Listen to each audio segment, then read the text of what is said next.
Hey, Rolling 20 fans, this is G, and I'm here to tell you today about a new sponsor for our show, Casey's Irish Pub. This is an honest-to-God Boston or Chicago-style Irish pub located in downtown Los Angeles. They serve cooked food, 11 kinds of beer, and 49 different Irish whiskeys from 3 different distilleries.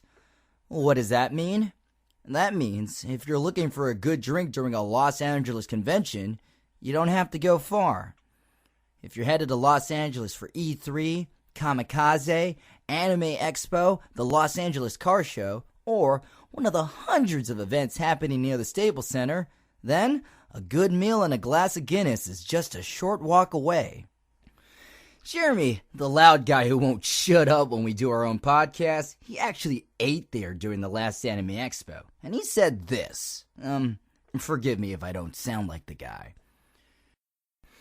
I went to Casey's Pub looking for a place to bring people for a good night of food and found it when I was driving people on my way back to the Los Angeles Convention Center. We went back and I had the best steak pot pie in my life down there. My wife had a good whiskey to sip, and 8 of us had fun talking and eating in a place that looked like it belonged in a movie. Casey's just a couple of blocks from the Westin Bonaventure. That means it's close to one of Anime Expo's own shuttle stops. We're even hosting a photo shoot there during the 2014 Anime Expo.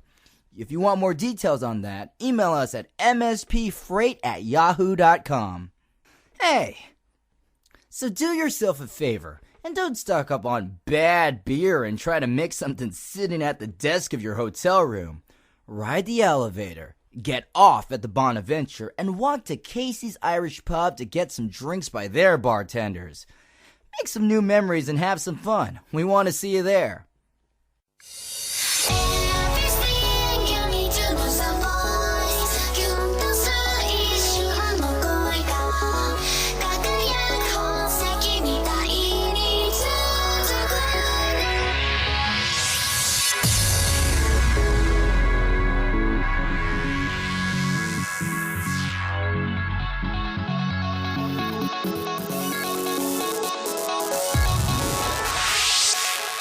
Hello everybody, this is Anthony Bjarnes from Mission Start Podcast, and we have another week of the Conover. This week, we have a special guest with us today, and she's going to talk about her time at Dragoncon, which I believe, like, over the years, is like probably the end game, or like the big boss of conventions in general, that you gotta go to if you're like me and the others like to go to conventions. So. But to describe her time that she was there, with me tonight is... Should I say your cosplay name or your real name? That's cosplay name is fine. Okay, so with me tonight is Cherry Tea Girl, and welcome to the podcast. Thanks. So you went to... What was I describe it? You went to like the Valhalla of conventions, believe about a month ago. Yeah. Yeah, it was during Labor Day weekend. Mm-hmm. So, okay, did you just first question did you have any like idea of what DragonCon was going to be, or how about did you find out about DragonCon? So I found out about it from my boyfriend, actually. He went, I think, 2011. And from what he described, it was basically like if you really want to cosplay, like, this is the con to cosplay at, because practically everyone is in cosplay, like, no matter like who you are, like, or where you're at, like the whole downtown is practically like live with just all DragonCon attendees and everything. Wow, awesome. So okay, so you let me just kind of take a few steps. You step out of the airplane, you're on your way to the convention. What is the first thing you see when you arrive there? So the first thing I see actually was, I took the subway to get to the hotel room, or to the hotels from the airport. And the first costume I saw that was like fully decked out was a penguin costume from Batman I guess Returns. Nice. With all like the makeup and like the black like tarred mouth. It was like the perfect like doppelganger or like replica straight from the movie. It's so cool. Yeah, that was just in the subway. Yeah. Wow. So you get up, you get there, you get to your hotel room, you change, like, in terms of like getting your badge, like, was that process like, was it pretty quick and easy, or was there like a long line for it? Like, how was that like when you went there? So basically, Dragoncon, they have a postcard that you get in the mail, and it has a barcode attached to that postcard. And so the reg line wasn't really much of a line at all. Oh, I see. Like I picked up my badge on Friday morning, and yeah, there was basically no line. You could just walk up to the registration, get your badge and your program guide, and you're on your way. That's pretty cool. Like, I'm not sure if Dragon Con's been doing it for a while, or there's kind of been this momentum for badges as like for anime conventions, where like some people are asking, like, why can't you just mail your badges to such and such. When so when you got your mail, with the things to scan on it for your badge, like, I'm trying to think, there was no possible way for anybody to like use that to possibly make copies of right, like, there's no way that could possibly happen, because of the way that was made for Dragon Con badge. Yeah, it's basically just like a postcard with a barcode, and in order to pick up your badge, you just need your ID, or any form of ID I see. to prove that you are the person associated with that badge. Wow. Okay, that's cool. I totally dig that, and I think that's how we should. I think, in my opinion, I think that idea should be implemented to other conventions as well. But that's no here or there. But that's cool. Awesome. So, okay, so you're walking in, and like, I've seen videos of what the inside of the convention looks like, and I can only Yeah. imagine how it felt to just walk in and just kind of see not only everybody in cosplay, but just like the whole building with the inside, just kind of seeing this entire space of like just of elevators, hotels, people in costumes, and all other stuff. Like, what was your initial reaction when you first walked in? So the main crowd is basically in the Marriott. So if you've seen the movie Hunger Games, that was featured like just looking at the elevator in the main like courtyard of the hotel. That's like what you would see. It looks like the back of like an alien skeleton. Nice. But yeah, that floor, just I guess where the bars are, that's where most of the people hang out. And it's basically a big like Halloween party, where everyone just parties like in the main floor. And basically you can just like plant yourself on like near a wall and just sit down and just watch people as they pass by and take pictures, like of all the cool cosplay you see. And yeah, like everyone brings their A game to this con. So you see like all kinds of like steampunk, or like all the superheroes, or like their own twists to the costumes. Like I think that's what DragonCon really specializes in. Like people don't just cosplay the basics; they go above and beyond what that character really is. Like they put their own flavor into their costumes. I definitely agree. For people who are listening to this podcast right now, I suggest, if anything, just look up DragonCon 2014 in YouTube, and you will see a plethora of videos of these cosplays. And these cosplays, not only do they range in the simplicity, but also very complex. and it ranges from like anime to comic books to TV shows to anything you can think of nerdy. Like it's there. It is really cool. So that's pretty cool that you saw that. When you were there walking around seeing all these cosplays, I'm sure there was a ton of great ones that you were just like that put you in awe. But like which ones in particular that kind of stood out to you during that weekend? So actually, I was able to watch the masquerade. They had like a separate viewing room for the people who didn't really get to go into the main room for the masquerade, but they broadcast it in a Oh, separate room, wow, okay. just like I think just like San Diego Comic Con. Um, but there was this Maleficent cosplayer Hmm. who had these wings that articulated with the same movements as her hands. Wow. So she had like a pulley system engineered into the wings. So when she moved her hands, it like moved the wings with it. So that was kind of cool. I even got to see her up close because she was partying just on the con floor like the night before. And so I got to see like all the wings up close just to see how it works. Wow. Wow. How did it work exactly? Give us the details, not to give away the secrets of this cosplayer's awesome Hmm. wings, but like how did her wings work?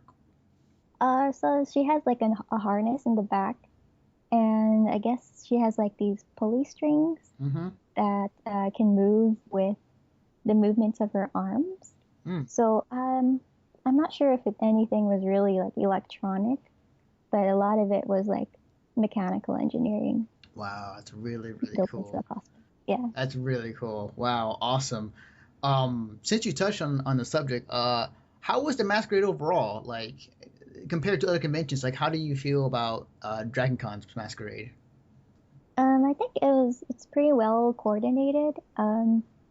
There are some skits that were just like there was one anime skit that I just didn't like feel uh it went well with like all the other skits. Mm-hmm. But overall, it was a really good masquerade. The judges um, were very well good with their choices and who won.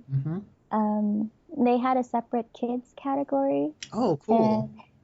and I thought that was pretty funny. Just like hearing comments from the kids is kind of like watching like kids say the darnest things. That was really cute. Right, all right. Oh, wow, cool, awesome.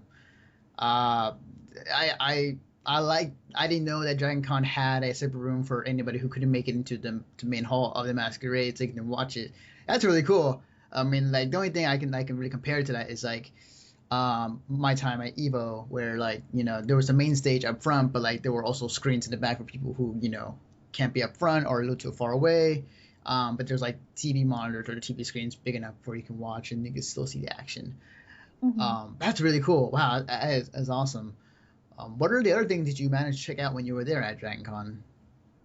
So on Saturday morning, they have the costume parade.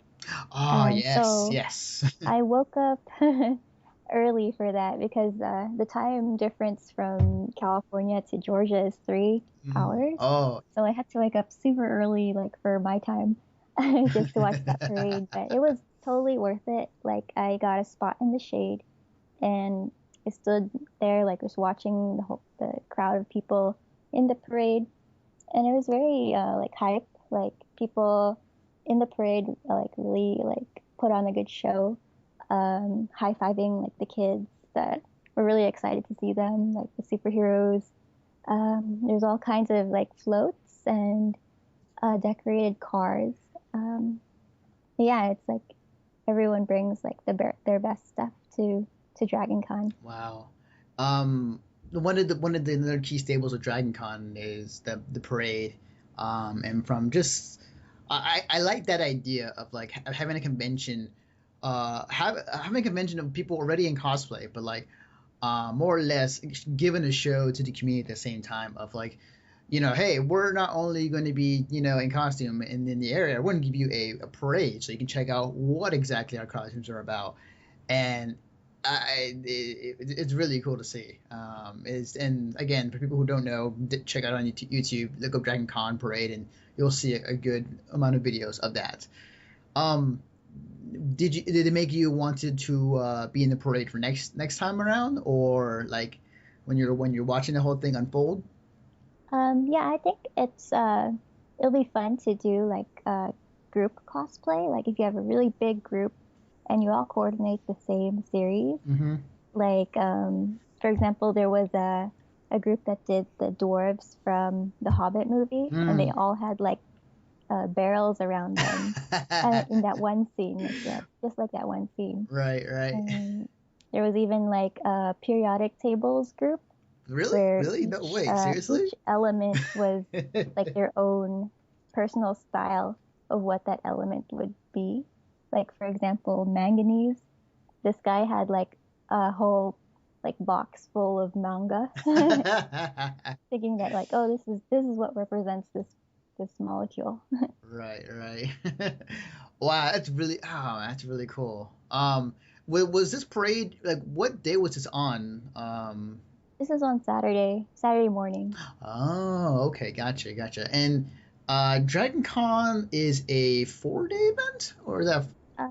Yeah, it's kind of like Fanime, like a 4-day event because it has um Monday as like Labor Day, Mm-hmm. like the last day of the con. Oh, I see. Gotcha. Okay. Cool. Awesome. Um, now, I'm curious. Like when you were there for those 4 days, the the time limit as far as like how open the convention can be on each day, was it a kind of like Fanime 24-hour con, or was there a curfew at a certain point, or? It was more like Fanime, like everyone's out and about till like the early morning Mm-hmm. of the next day. So it was like it really didn't matter what like how early you woke up. Mm-hmm. I mean, if you really wanted to see a panel or something, you would like line up way ahead of time. Mm-hmm. But yeah, like most of the people there are like night owls, like they party all night. Wow. I can only imagine, like, at any given time, like, I want to say, like, 3, 4 in the morning, you'll still see people walking around the con floor. Hmm. Wow. Speaking of panels, like, to my knowledge, when I saw Dragon Con and kind of seeing videos of it, like, I, I was under the impression that the convention was more about kind of a community aspect and less about, panels and everything else that the convention normally has. Yeah. What type of panels did they had, or like what type of events were they having at the con? They have a lot of like sci-fi panels for like Battlestar Galactica or like Star Trek. Like basically they have different kinds of like fan tracks. So you can follow a track. They have an app on their website where you can download the schedule and add like events to your schedule so you don't miss them. Oh, okay, gotcha. So they have different tracks like science track, an anime track, costuming track. So like basically like think of a subject you want to like you're interested in and there'll probably be a panel about that. Wow, okay. So Yeah. it's much in the same vein as guidebook, but specifically for whatever genre you're into. Uh, Yeah. okay, that's cool. That's awesome.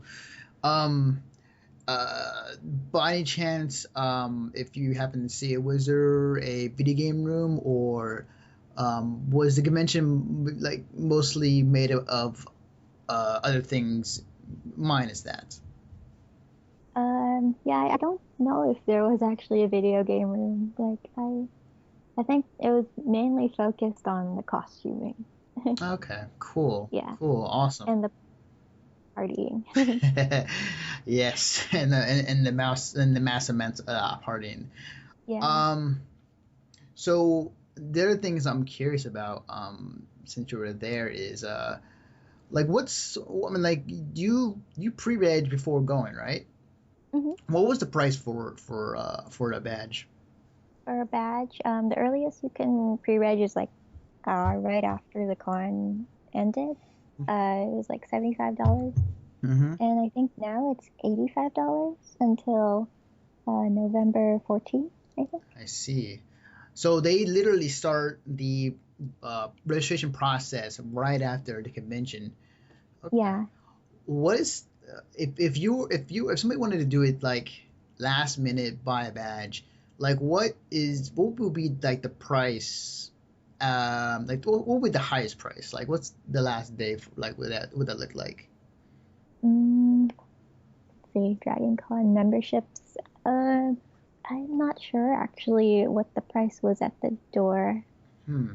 Yeah. Okay. Because I remember hearing that it was like around over $100. Oh, okay. Kind of like Comic Con. Oh, okay, gotcha. That Yeah. range. Okay, I see. For good reason. In terms of like this convention has garnered so many people attending, and already like hotels are already booked, or like 90% of them already booked for next year. So Yeah. it's crazy. Like the amount of people that are already on the on 2015 year is nuts. But it's really cool though. It's really cool. Yeah. Did you go to any gatherings when you were there at the con? Um, I didn't go to any specific like official gathering, but I knew a couple of cosplayers that were going to cosplay from Soul Calibur, Mm. like from all five of the games. So it was a group of five girls, and I knew one of the girls from like way back when, and we planned to meet up for a photo shoot. So I wore my Talum on Sunday, and we all gathered and took photos together. There was like a Tira and Sophia and some of Sophia's kids from the later games. So yeah, that Awesome. was pretty fun. Awesome. It's really cool. Um, yeah, definitely. The one thing I do appreciate when it comes to cosplays, especially like those are just the complexity, especially the armor cosplays are just ridiculously good at Dragon Con, like Hmm. no doubt.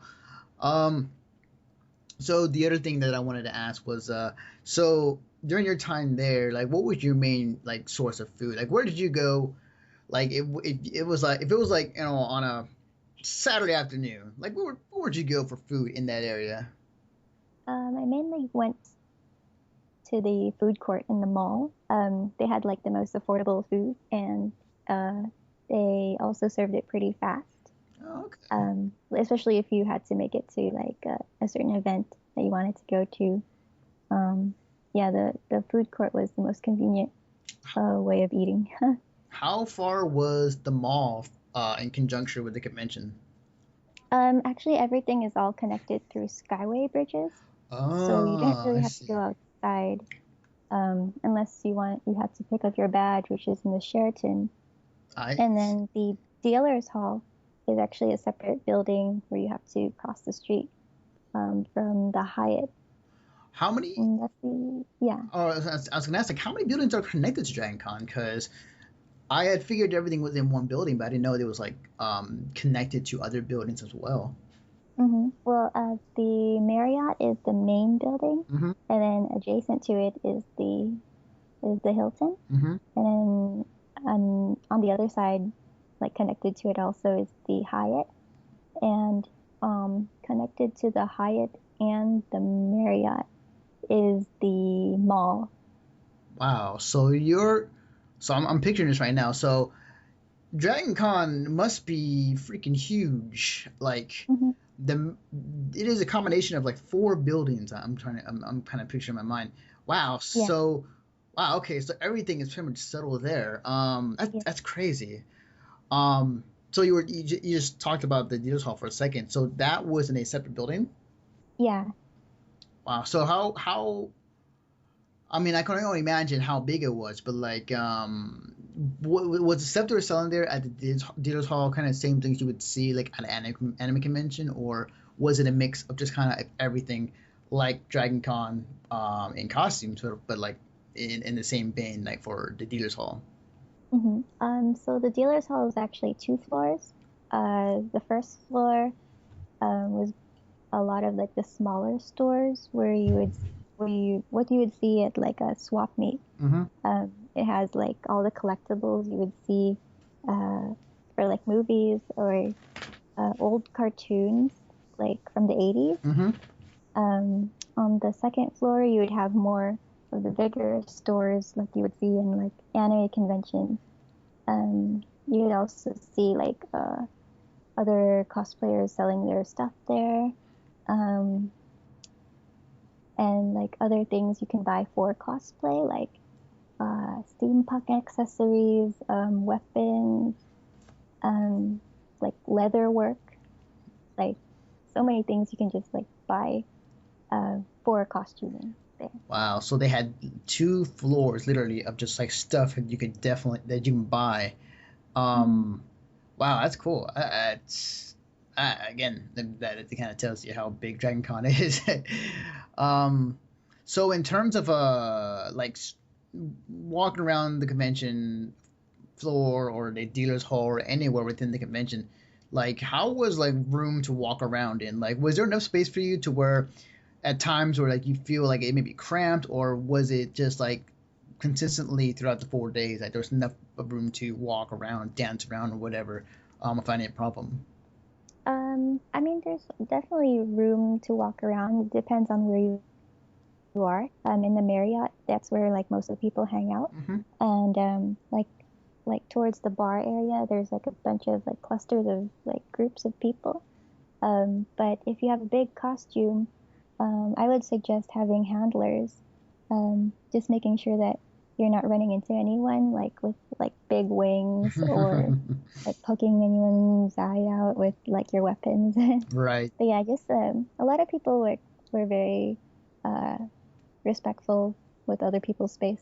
So, and everyone's an adult there, basically. Ah, so So, so this is a yeah. isn't it an 18 and over convention? It's not like officially. I mean, during the day you would see families with kids. Mm-hmm. But of course at night they would have like a curfew of who would be out drinking and everything. Oh, okay, Yeah. gotcha. Um, Speaking of the curfew, how was the staff there? How was the Dragon Con staff at the con? Um, I think they were pretty helpful. Like, I would only see them at like the info desk or like the masquerade desk. Mm-hmm. But but the people who guard like the escalators just to regulate the flow of traffic. I think those people are actually like part of the con or the hotel staff. Oh, I see. So the hotel Yeah. staff is helping out with some of the convention activities. Okay. Hmm. That's interesting because like normally when it comes to conventions with hotel staff, normally the hotel staff is just kind of there just to be the hotel people, help them up with their luggage or have them check in, check out, and that's Hmm. about it. But from what you tell me that they were helping out directing traffic with the convention, that's cool. They're going above in what's the word I'm looking for? It's good. They're going beyond than what they normally a hotel staff would do at a convention. So that's pretty cool. Hmm. That's pretty awesome. So Yeah. I can only assume that the hotel staff was as equally as nice and as helpful as the staff, the Yeah. con staff. Yeah. Wow, that's cool. That's awesome. Um, cool. So in terms of like, did you like did you go in deal hall? Did you buy like a lot of stuff, or did you like had a certain limit to like how much you were gonna spend in one weekend? Yeah, I didn't really like plan on buying a bunch of stuff in the dealer's room. I just like really wanted to just check it out. Yeah, because it was already pretty expensive just to go there. Right, Just right. get a plane ticket and hotel. But yeah, I guess I went home with one plushie. It was an alpaca that was a Sega brand. So I've never seen a Sega brand alpaca. So I got that. Nice. Awesome. Speaking of hotel, what were the prices for the hotels for Dragon Con? So let's see. my hotel was taken care of by my friend, but we still pitched in. Let's see. For next year, looks like the nightly cost of the hotel would be like $250 per night. Wow. And is Yeah. is that the lowest or is that the average? Probably the average. Like this is for the Marriott. I managed to get a room in the Marriott for next year. Ah, I see. Gotcha. Yeah. Wow. I can only imagine that they are making a good amount of money every year with Dragoncon. I'm curious, like, was there ever a feeling, or do you think like over time, as Dragoncon has been around for this long, do you think at some point like they're going to like oversaturate with so many people at one time to where they can't hold everybody, or do you think because the huge mass amount of space in the buildings that space is no issue for them? Let's see. Well, they have all those hotels. Like they have so many events going on in those hotels and like in the dealers hall and everything. I'm pretty sure that if they do get bigger, they can also expand. Maybe. I'm not sure. Right, definitely a thing that most conventions would think of if they start off with a convention and it gets bigger over time, like a bigger venue, or like say like moving to a bigger venue or getting like an expansion would help. But from what I've seen and what I've heard, Dragon Con has no issues of the sort, and that people go there and they come away wanting to come back for next year. And it's one of those conventions I feel like every cosplayer should go at least once. Yeah. Overall thoughts on Dragon Con, and are you gonna go like back again next year? Yes, definitely going back again next year. Overall, it was a very fun con.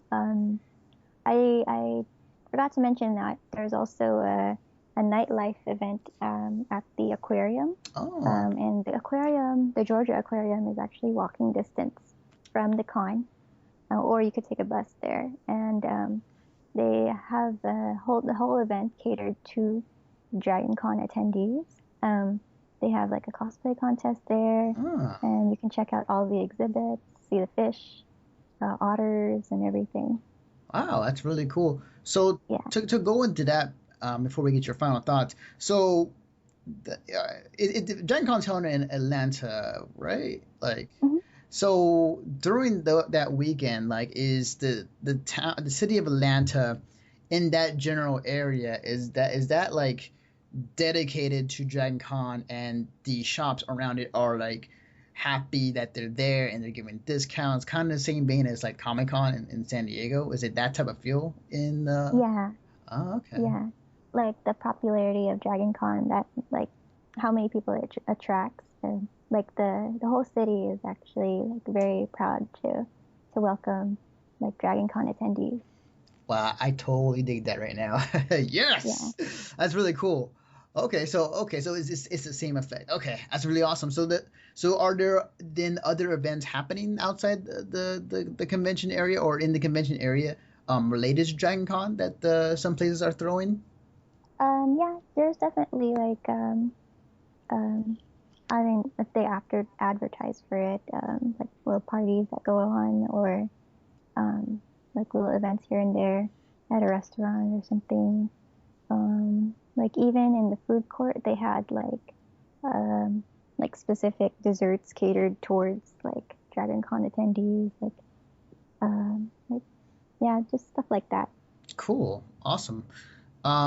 Just out of curiosity, like, um, I haven't really heard much in terms of like, do voice actors like do special guests, like, is that a thing with Dragon Con, or is it more about the cosplay and the community aspect of it? There are definitely some celebrities that go to Dragon Con. They do have like movie stars that go there, um, and also like voice actors, I believe, for cartoons. But Hmm. but yeah, like the majority of the con is mainly for the cosplay. I see. Cool. Wow. Awesome. Cool. So going back to my original question or my original statement, like, what was your final thoughts on this year's Dragoncon? Yeah, DragonCon, like as my first year going, it was definitely very fun. I had a good time, and definitely going back next year and bringing more like of my top-notch costumes, maybe with like LED lights or like armor, just like anything I could think of. Right. Advice to anybody who is planning to go next year or planning to go for the first time. Psst, Pete, I'm going next year. Tell me what to do. Okay. Make sure you drink lots of water. Don't over party, and party responsibly. Okay, so let me write that down. Don't party, or wait, no, party responsibly. Okay, don't drink too much, and okay, I got that. All right, cool. Yeah. All right, awesome. So for those who are listening, yes, definitely adhere this advice, and if you live long enough, you might survive DragonCon. Anyways, thank you again, Cherry Tea Girl, for joining me to talk about your experience at DragonCon. Okay, thank you so much. Not a problem. And before we go, where can they find you on the internet? You can find me on my Facebook, Cherry Tea Girl Cosplay, or on ACP, Cherry Tea Girl. Cool. Awesome. And you can follow me on Twitter at Defective Naruto. You can follow me, the work that I do on our site at missionstartpodcast.com, as well as this podcast on our website. Be sure to check out our reviews, check out our convention coverage, videos and whatnot. And be on the lookout for a upcoming convention coverage of Kamikaze that Jeremy and the crew are doing down in LA. So expect to see cosplay pictures, videos, the Conover podcast, and much, much more. And with that, we see you guys next time.